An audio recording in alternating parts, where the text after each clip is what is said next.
Nataka leo tuzungumzie kuhusu kitabu cha nabii Amosi. Lakini kwanza natamani ungemjua nabii Amosi. Nabii Amosi alikuwa ni nabii mdogo kati ya manabii wakubwa waliokuwepo. Kwa nini anaitwa nabii mdogo? Sio kwa sababu tu kwamba Amosi alikuwa na umri mdogo. Hapana, anaitwa nabii mdogo kwa sababu aliandika sura chache katika uandishi wake wa vitabu. Kwa kuwa sura zake zilikuwa chache, ndio maana tunamuita nabii mdogo. Kwa hiyo huyu kati ya manabii Amosi alikuwa ni nabii mdogo. Kwa hiyo Amosi alikuwa nani? Kawaida maana ya jina Amosi maana yake ni mwenye kubeba mizigo. Kwa hiyo tunaposema Amosi maana yake tunasema mwenye kubeba mizigo. Ni mizigo gani aliyabeba Amosi? Kwa nini aliitwa mwenye kubeba mizigo Amosi? Kwa nini nabii Amosi aliitwa mwenye kubeba mizigo? Hebu tuone. Namba moja ni kwamba alibeba mzigo wa kukaripia maovu ya taifa la Israeli. Yaani kukaripia kila uovu unaotokea. Huo ulikuwa ni mzigo mkubwa kwake. Sio rahisi kukaripia watu ambao wanatenda mabaya katika taifa. Ilikuwa ni kazi ngumu sana, lakini ilibidi nabii Amosi alibeba mzigo huo. Jambo la pili alilolibeba ni kukemea watu katika dhambi zao. Kwa hiyo alikuwa anakemea watu katika dhambi zao. Kwa hiyo alikuwa anakaripia na kukemea watu katika dhambi zao. Kwa hiyo alikuwa na mzigo mzito wa kukemea na kukaripia watu katika dhambi zao. Na ndio maana tunamuita nabii Amosi, maana yake ni mwenye kubeba mizigo. Kwa hiyo mzigo aliobeba Amosi ni kukaripia na kukemea watu katika dhambi zao. Amosi kazi yake alikuwa mchungaji na mtunzaji wa shamba la mikuyu katika kijiji cha Tekoa kule Uyahudi. Kwa hiyo Amosi alikuwa mchungaji na mtunzaji wa shamba la mikuyu katika kijiji cha Tekoa kule Uyahudi. Ukisoma sura ya 7 na mstari wa 14. Ukisoma sura ya 7, Amosi sura ya 7 mstari wa 14, utajua kwamba kazi yake ilikuwa nini. Huyu Amosi kazi yake alikuwa ni mchungaji na mtunza shamba la mikuyu katika kijiji cha Tekoa kule Uyahudi. Amosi sura ya 7 mstari wa 14. Tabia ya Amosi. Kikawaida kila mtu huwa anakuwa na tabia yake katika ukuaji, huwa anakuwa na tabia yake katika maisha yake, lakini Amosi pia naye alikuwa na tabia yake. Moja ya tabia aliyokuwa nayo Amosi alikuwa ni mtiifu. Ni mtiifu sana, alikuwa mtiifu na mnyenyekevu. Alikuwa mtiifu na mnyenyekevu sana Amosi. Kwa hiyo Amosi alikuwa ni mtiifu na mnyenyekevu katika kazi yake ya uchungaji, ya kuchunga na kutunza shamba la mikuyu katika kijiji cha Tekoa kule Uyahudini. Kwa hiyo tabia ya Amosi alikuwa ni mtiifu na mnyenyekevu. Tabia ya pili, Amosi alikuwa ana hekima ya kazi. Yaani pale alipokuwa anafanya kazi yake alikuwa na hekima sana sana. Lakini ukiangalia, unaweza kusoma Luka sura ya 2 ya 40 utaelewa, na sura ya 7 mstari wa 35, alafu Rumi 16 na mstari ule wa 17. Yes, sasa tabia ya tatu ya Amosi, hakuwa muongo. Hakuwa muoga. Yes, hakuwa muoga kuambia watu ukweli. Amosi hakuwa muoga kuambia watu ukweli. Tabia ya Amosi, alikuwa ni muwazi, anaweza kumwambia mtu ukweli kwa sababu ni mzigo aliyokuwa nao kukaripia dhambi, kukemea maovu ya wataifa Israeli. Kwa hiyo yeye alikuwa ni nabii ambaye alibeba mzigo. Amosi mbeba mzigo ambaye alibeba mzigo wa kukemea uovu na dhambi zao walizokuwa wakizitenda. Jambo la 4, Amosi alikuwa na imani katika Bwana. Kwa hiyo unaona Amosi alikuwa na imani sana katika Bwana. Lakini ni mujibu wa Biblia, katika habari ya kutokuwa muoga, unaanza kuangalia hata Petro wa kwanza sura ya 3 mstari wa 15 inazungumzia kwa habari ya kutokuwa muoga. Lakini Amosi alikuwa na imani katika Bwana. Unaweza kuangalia hata Ibrania 11 sura ya 6 utaona kuhusiana na imani Biblia inasemaje.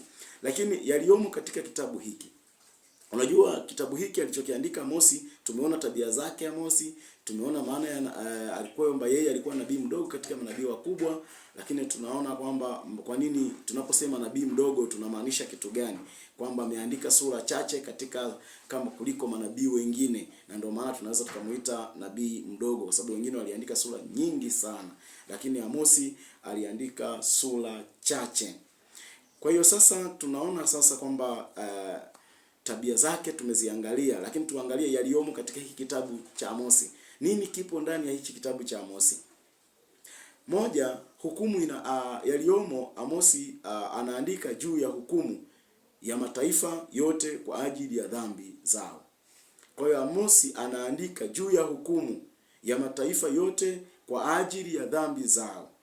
Kwa hiyo Amosi moja, ukianza mstari wa kwanza hadi sura ya pili mstari wa 16, utaona jinsi Amosi alivyoandika juu ya hukumu ya mataifa yote kwa ajili ya dhambi zao.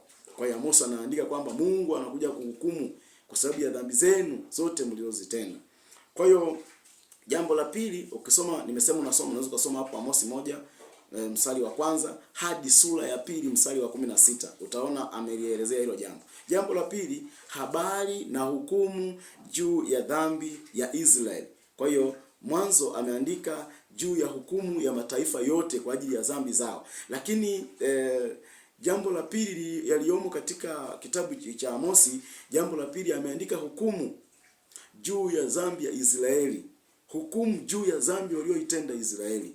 Ukiangalia katika kitabu cha Amosi sura ya 3 mstari wa kwanza hadi sura ya 6 mstari wa 14, utaona kwamba alikuwa anaandika habari ambazo kuanzia sura ya 3 mstari wa kwanza mpaka hadi sura ya 6 mstari wa 14, anaeleza, anafundisha juu ya dhambi ya Israeli.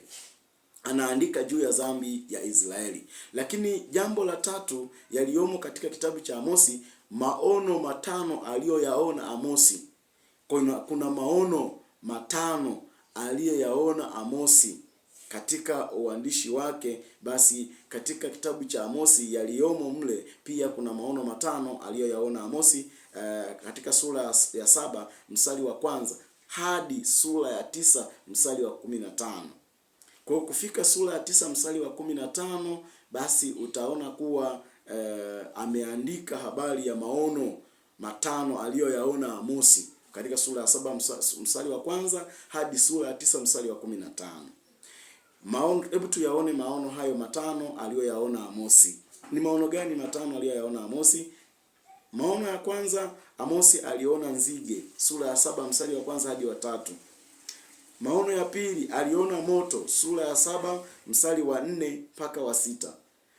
Maono ya tatu, aliona timanzi, yani kipimo, sura ya 7 mstari wa 7 hadi wa 9. Jambo la 4 aliyoliona Amosi, aliona kikapu cha matunda, sura ya 8 mstari wa kwanza hadi wa 3. Aliona kikapu cha matunda. Jambo la 5, Amosi aliona juu ya madhabahu, sura ya 5. Jambo la 5, Amosi alimuona Bwana juu ya madhabahu akitoa adhabu. Amosi alimuona Bwana juu ya madhabahu akiwa anatoa adhabu, sura ya 9 mstari wa kwanza mpaka wa 10. Masomo tunayojifunza katika kitabu hiki. Hivi baada ya uandishi tunajifunza nini juu ya kitabu hiki? Kwa hiyo tunajifunza kuwa Mungu ni Mungu wa rehema na wa haki. Kwa hiyo tunajifunza kuwa Mungu ni Mungu wa rehema, tena ni Mungu wa haki. Katika sura ya 5 mstari wa 6 mpaka wa 9, basi utaona kwamba Mungu ni Mungu wa rehema na wa haki. Ni Mungu wa haki, hataki kutenda kinyume na haki. Mungu wetu anataka tutende haki. Tunajifunza katika kitabu hiki kwamba Mungu ni Mungu wa rehema, anaweza kutusamehe makosa yetu, anaweza kuturehemu pale tunapogundua makosa yetu na kurudi kwake. Kwa hiyo kwa kusoma kitabu hiki tunagundua mambo hayo. Jambo la pili yaliyomo katika masomo tunayojifunza, jambo la pili katika masomo tunayojifunza ni kwamba siku ya Bwana inakuja na itakuwa mbaya juu ya watu wabaya, na kwa wazuri ni ya furaha, ni siku ya furaha. Kwa hiyo tunajifunza kwamba siku ya Bwana inakuja na itakuwa mbaya juu ya watu waliokuwa wabaya, na itakuwa nzuri siku hiyo na ya furaha kwa wale waliokuwa wema, waliotenda haki. Kwa hiyo tunajifunza, jambo la pili tunalojifunza ni kwamba siku ya Bwana inakuja na itakuwa mbaya juu ya wabaya, watu wabaya, na kwa wazuri siku hiyo itakuwa ya furaha. Sio uzuri wa sura, nazungumza uzuri wa maisha matakatifu ambayo watu waliyaishi kwa kulifuata neno la Mungu. Hao wanasema siku hiyo itakuwa ya furaha kwao. Ukisoma sura ya 5 mstari wa 18 mpaka wa 20. Kwa hiyo utagundua juu ya hilo kwamba siku ya Bwana inakuja. Jambo la tatu tunalojifunza ni kwamba Mungu anataka tumwabudu kila wakati na anataka tuwe na haki. Tunatakiwa kutoa sadaka itokayo katika moyo safi. Kwa jambo lingine tunalojifunza ni kwamba Mungu anataka tumwabudu kila wakati na anataka tuwe na haki, tutoe kwa haki sadaka itokayo katika moyo safi. Kwa hiyo Mungu anataka, kwenye kitabu hiki cha Amosi tunajifunza kabisa kwamba Mungu anataka tumwabudu kwa kila wakati, tumwabudu, na anataka tuwe na haki katika kutoa kwetu sadaka. Tusitoe sadaka na huko hatuna haki. Kwa hiyo kitabu hiki kinatufundisha kwamba sadaka tunazozitoa ni vema tukatoa sadaka tukiwa na haki. Kwa hiyo kati ya mambo tunayojifunza katika kitabu cha Amosi ni hayo hapo. Ukisoma katika Amosi sura ya 4 na tutoe tukiwa na moyo safi. Ukisoma sura ya 4 mstari wa 4 hadi na sura ya 5 mstari wa 21. Kwa hiyo unaweza kusoma sura ya 4 mstari wa 4 ukaruka kusoma sura ya 5 na mstari wa 21 hadi 23.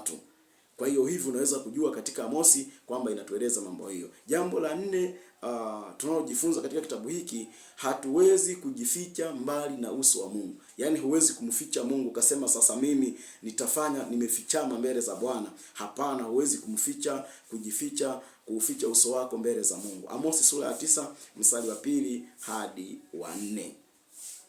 Kwa hiyo kwa maneno hayo machache naona umeshamjua Amosi vizuri, umejifunza kuhusu Amosi na umezijua kwamba Amosi ni nani na tunajifunza nini katika kitabu cha Amosi. Mambo yaliyopo katika kitabu cha Amosi, tumejifunza mambo 4 kadhaa muhimu ambayo yanatukumbusha kujifunza juu ya kitabu hiki.